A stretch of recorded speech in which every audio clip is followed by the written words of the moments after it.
Hello and welcome to North Star Stamper. I'm Sue Kremer. I'm an independent Stampin' Up! Demonstrator in Minnesota. And today I realized that I keep talking about card sketches and maybe I should explain what I mean by a card sketch. So let's see. These are all the places you can find me. On my website, I include a blog, and sometimes I will show you a sketch, and then I'll show you the card I make out of that sketch. So this is the sketch that we're working with today, and to be honest, I looked through the annual catalog, and I found this sketch, or cards loosely based on the sketch, 20 different times. Actually, more than 20. I counted 21, and I stopped counting, to be honest with you. Let me show you a few, and I'll show you what I'm talking about. So basically, this will be your sentiment. Let me grab my Take Your Pick tool. This will be your sentiment. This will be some kind of accent piece, and then you can put multiple layers here. And I have lots of options or things to show you. You can use cardstock. You can use designer series paper. You can emboss it.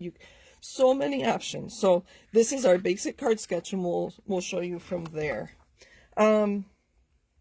So if you compare our sketch to this card here, you have a sentiment, horizontal sentiment, you have something behind it, and then you have your background. So in this case, the designer series paper is the white, the tree would be the blue, and then obviously the sentiment is my yellow strip here. And then they added a tree. So you can always add other interesting elements.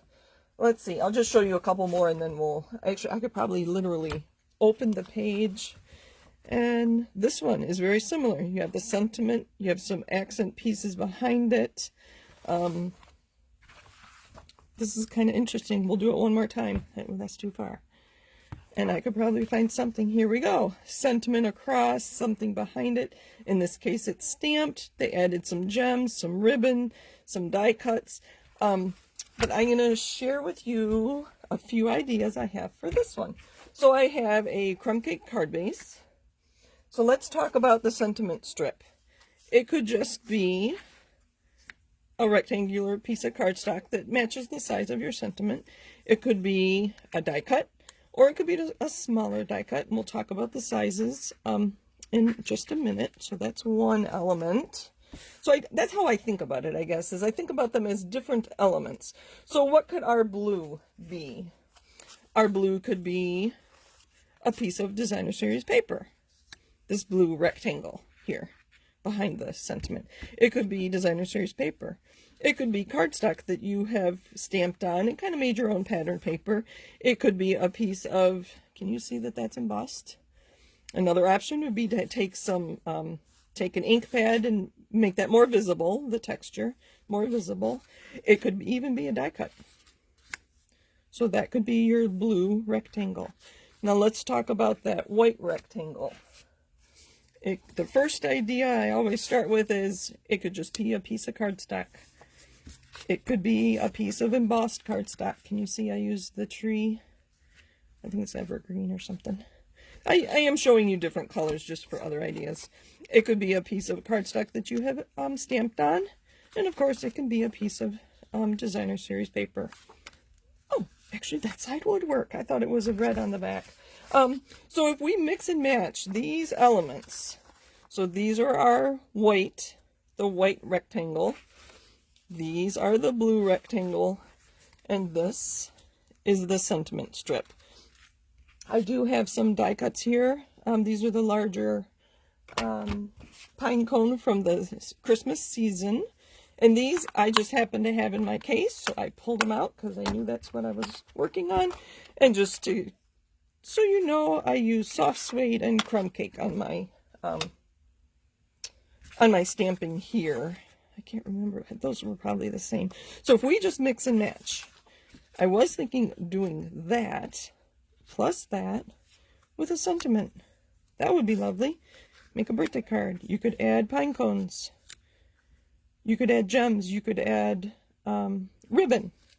Let's see what other. I didn't even know this was green on the back side, but isn't that pretty? So that's our white. We're going to add that. No, I don't think I like the pine cone. See, and then you just mix and match and you play. I kind of like that. We can add another, you can add another element. You could add several. There's just so many options. So my point today is look at the layouts in catalogs or anywhere. The catalog is a great place because there's so many options, and they're using stamp sets that you can purchase and have easy access to. Just look at the shapes of things, and then, they have all kinds of options. That's half the fun, just being creative. And that's one of my favorite things to do, is look at the catalog and see how did they put that together and what elements did they use and how can I make something similar with what I have at home. I say I wouldn't put that together, but I would put that together. I could just play all day. So many options. Thank you for joining me. Happy stamping. Obviously, bigger sentiments need bigger pieces, but that threw it together would fit on any of these. Isn't that pretty? Monochromatic. So many options. Thanks for joining me. Happy stamping. Let me know if you use sketches. I tend to use sketches when I'm working with designer series paper. It's just how I learned how to use it. So let me know what you think. Bye. Thanks for joining me.